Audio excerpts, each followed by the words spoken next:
Hello everyone, कैसे हैं आप सभी? आई होप आप सभी अच्छे होंगे। आज हम लोग क्लास 6 का इतिहास पढ़ेंगे। एनसीईआरटी बुक सेशन शुरू करने जा रहे हैं और इसमें जो चैप्टर नंबर फर्स्ट है उसको हम डिस्कस करेंगे। ठीक है।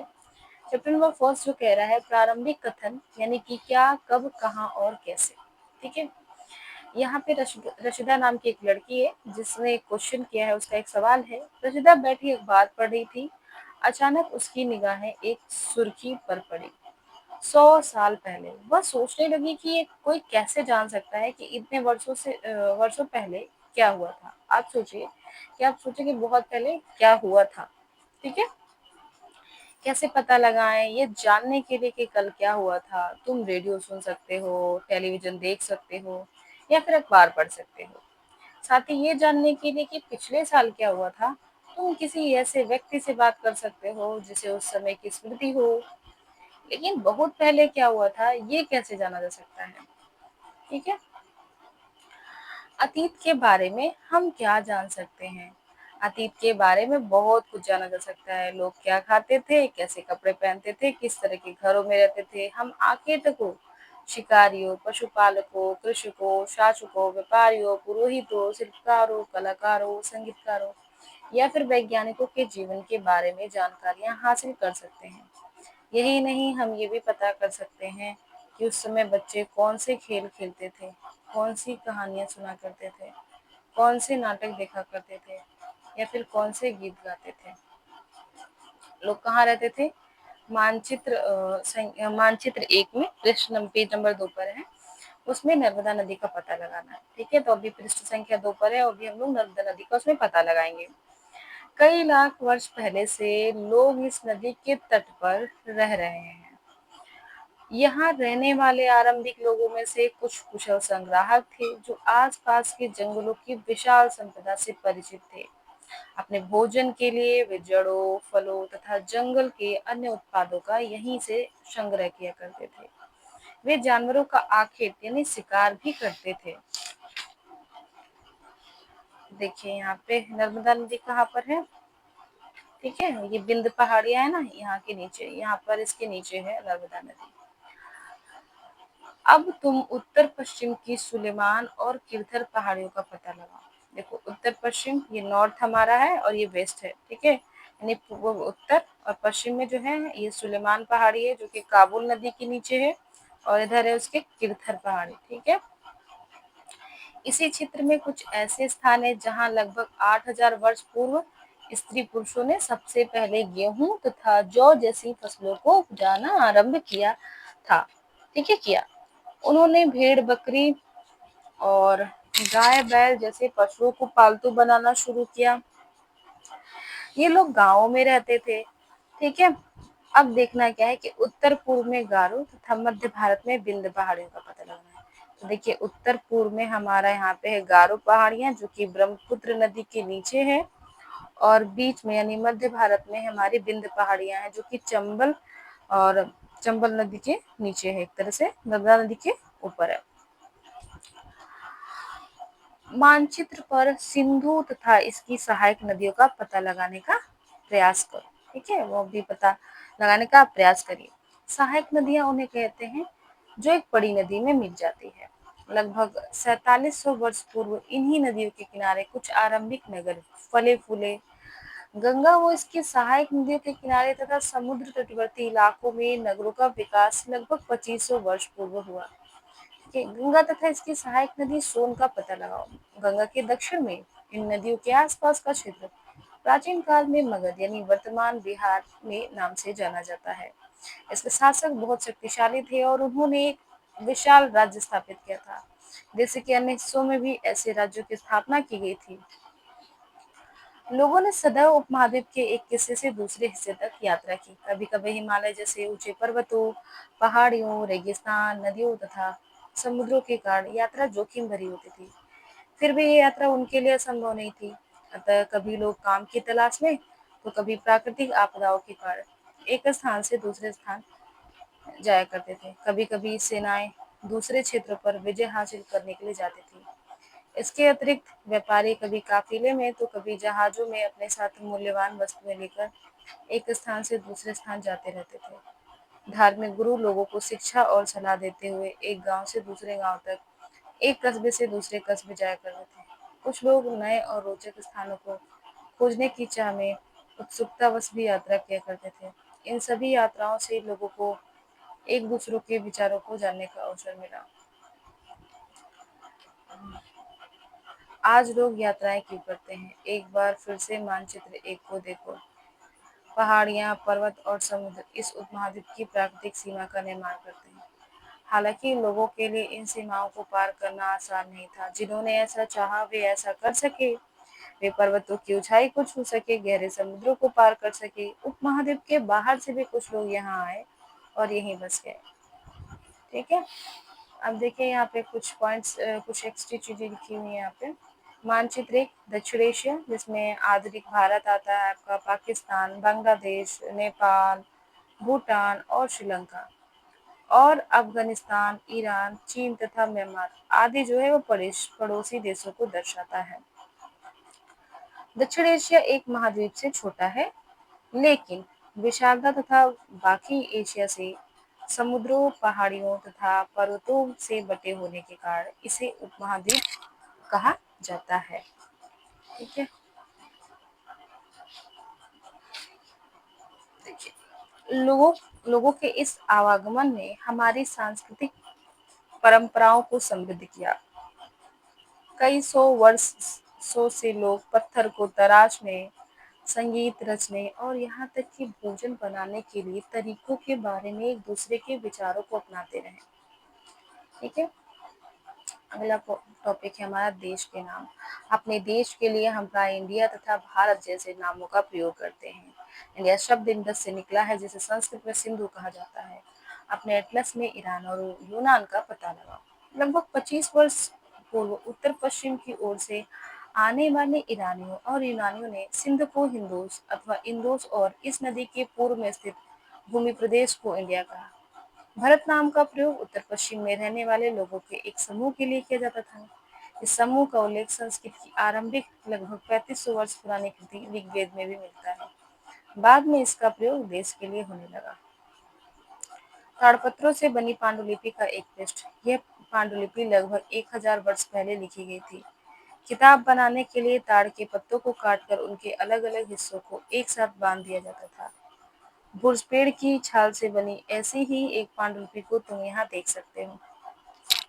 अतीत के बारे में कैसे जानें? अतीत की जानकारी हम कई तरह से प्राप्त कर सकते हैं। इनमें से एक तरीका अतीत में लिखी हुई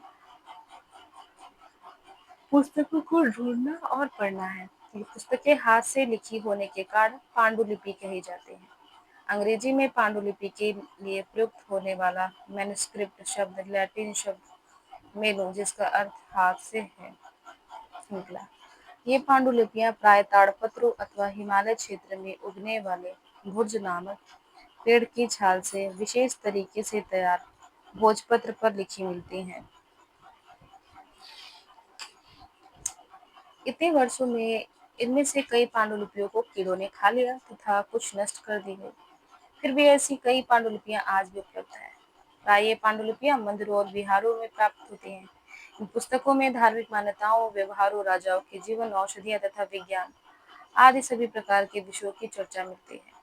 इनके अतिरिक्त हमारे यहाँ महाकाव्य, कविताएं तथा नाटक भी हैं।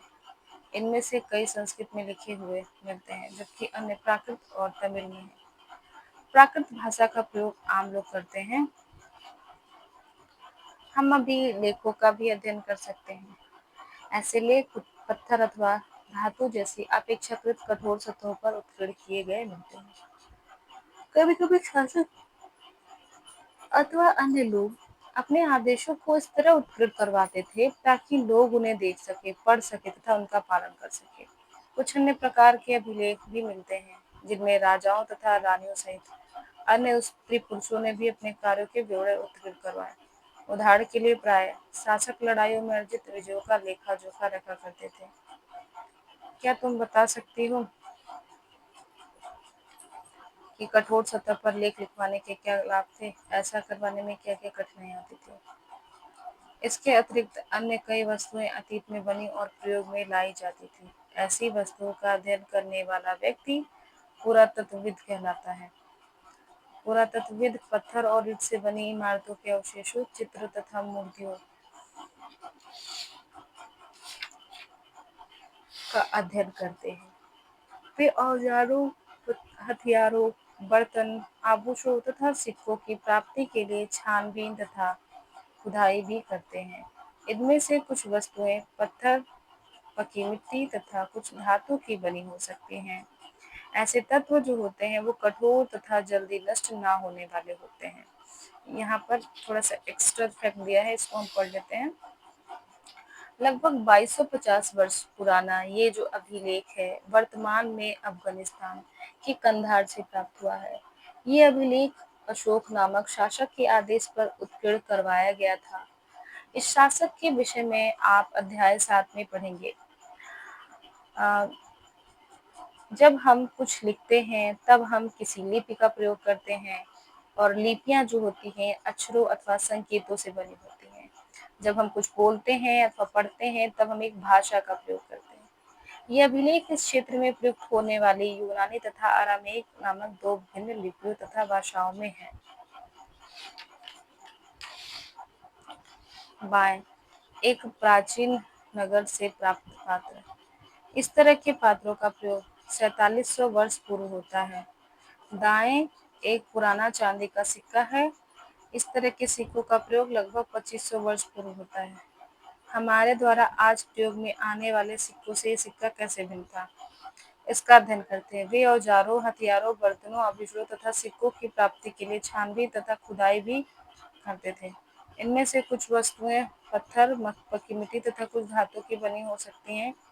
ऐसे तत्व कठोर तथा जल्दी नष्ट ना होने वाले होते हैं। पुरातत्वविद जानवरों, चिड़ियों तथा मछलियों की हड्डियां ढूंढते हैं।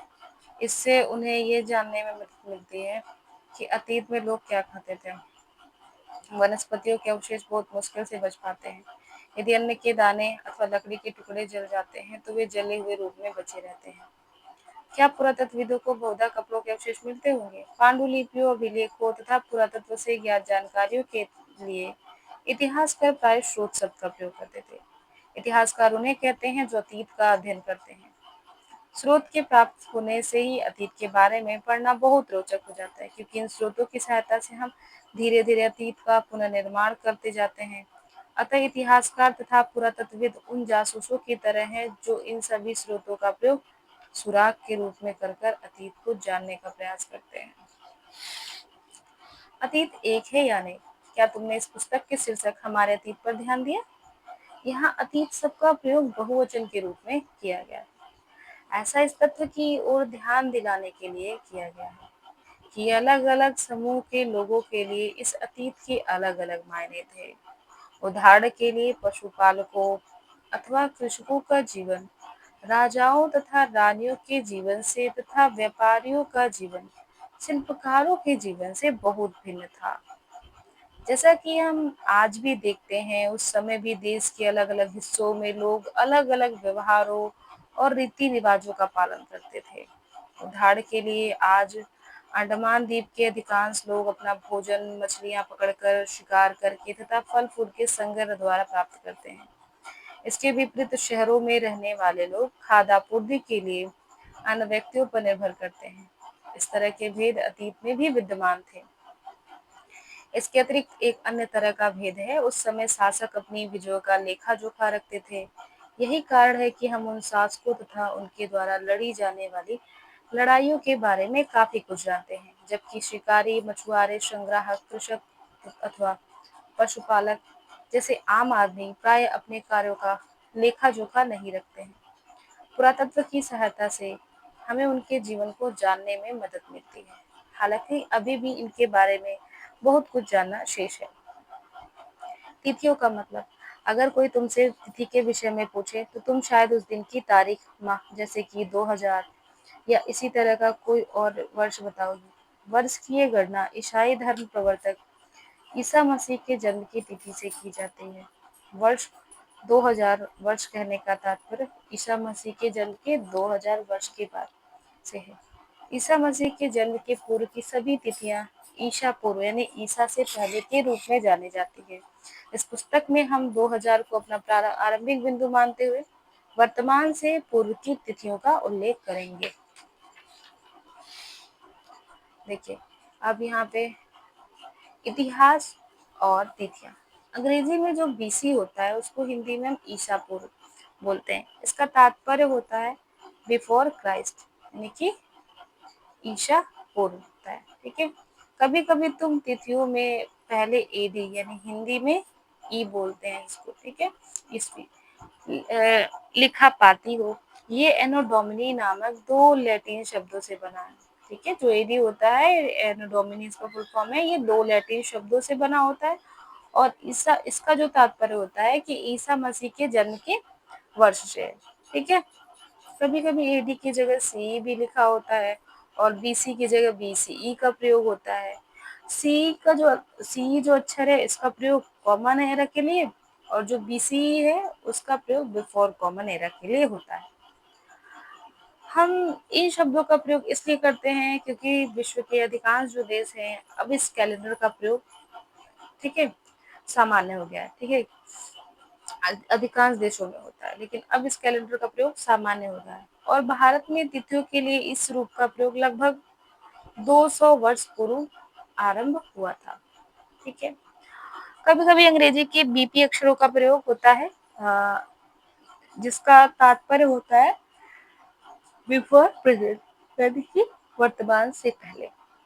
ठीक है, अब यहाँ पे देखिए कुछ एक्सरसाइज दिया हुआ है। तो अब तुम्हें देखो क्या कह रहा है, तुम्हें एक पुरातत्वविद का साक्षात्कार लेना है।